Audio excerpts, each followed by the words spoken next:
Okay, I swear, I didn't touch anything. It wasn't me. It was totally not me that time.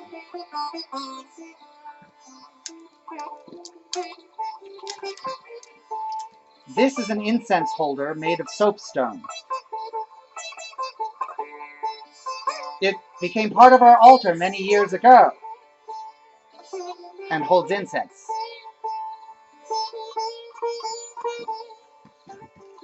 This is a shark that blows bubbles.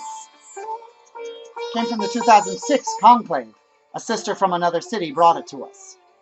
So we'd have a shark bubble blower. This is from San Diego. It's the logo for their conclave of 2000, I believe it was 2017 or 18, their world conclave. A couple of us went and brought back this San Diego Frisbee. This is a light-up candle that goes inside of our candle holder because we're often in places in the mountains east of LA where you can't do fire. Oh, no, no, no, no, no.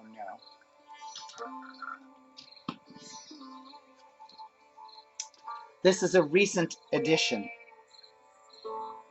The Sacred Poo. Audacity of imagination. Everything is sacred if you make it sacred. Poo is welcome. I think that makes 3 poos on our altar. Oh look, the video's still running. We have some candles and some incense in there. Oh, this is one that I donated. It says in the paper on the reliquary, post-client pubes and lube representing Eros equals Eros. 1/13/2007. There's an event in Las Vegas called the Hustler Ball, in which porn stars and some hustlers are used as the main attraction to draw big money clients to come and party with them. And the first night is at a sex club or a bathhouse, and the porn stars do scenes and they live stream it, and it's a big tawdry affair, and it raises thousands of dollars.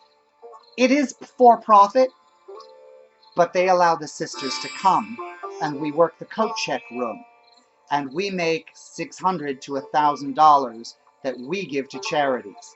Desert AIDS Project, transgender charities that help transgender community, etc.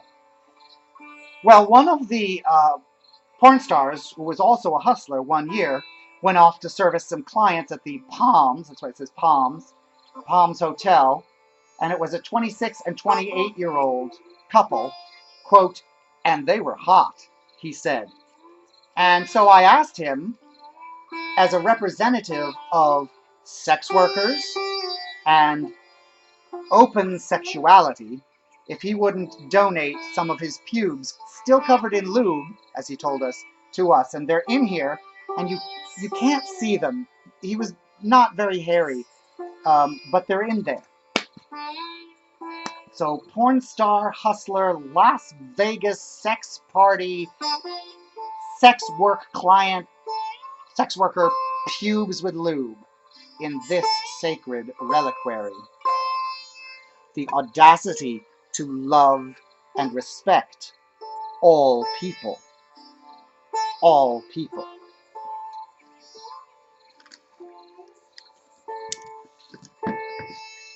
Another of our cloths that, oh, here's a pipe cleaner broom that a Wiccan practicing sister left on our altar. The cloths, there's yet another cloth. This is also a recent addition. It's a piece of ceramic. It's like you'd see in the Ren Fair type or medieval sort of environment. You take the cork out. And, I want to say Kahlua or rum was in there at some time, and it has our initials on it. And so now it represents perhaps indulgence on our altar. There's tons of origami. I won't take them all out. You'll see them when you go through this, my sisters. There's some obnoxiously fragrant perfume that was given by one of the founding sisters from San Francisco to us during the 666 conclave. There's a very sacred candle that represents a vital part of the gay experience here. There's also another ancillary altar cloth that was donated to us, I believe, this last year, and it's purple satin.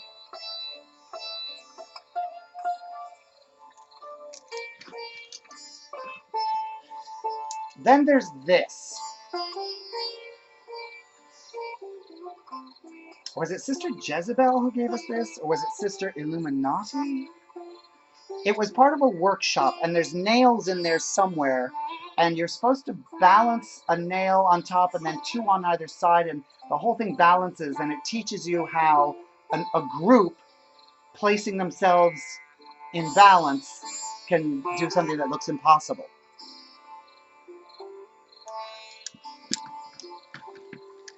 Also left on our altar during the 2006 conclave, representing joy everywhere, even in death. Or transportation.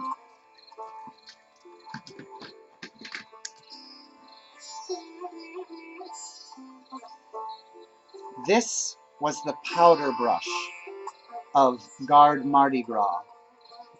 Look how ornate the handle is.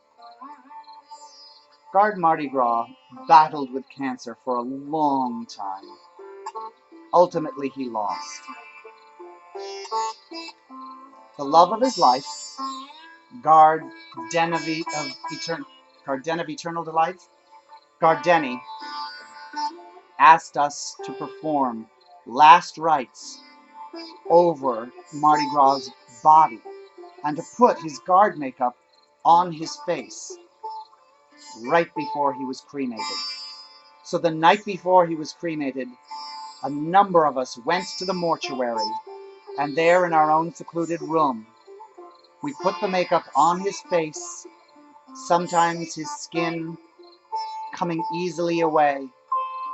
Sister Fatima and Sister Babs, who are morticians themselves, carefully using their tools to apply the white face, putting on the green, the gold, and the purple with glitter and powder. And of course, a little bit of white powder to keep the white face from being sticky. This is the brush he used to brush the extra powder off his own face when he would get made up.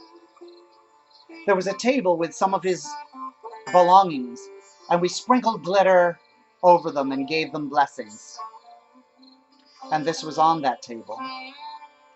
I admired it to Gardeni. I said, look at that fabulous powder brush. Isn't that exquisite? And after the ceremony was completely over and done with, Gardeni saw fit to donate this. He gave it to me, and I decided that I would donate it as the house's way of remembering Marty to our altar. And so he will always be with us in the form of one of all of our tools who do whiteface. You're always welcome here, Marty. And hopefully you will remind us that for a sister, somewhere inside, it should always be Mardi Gras.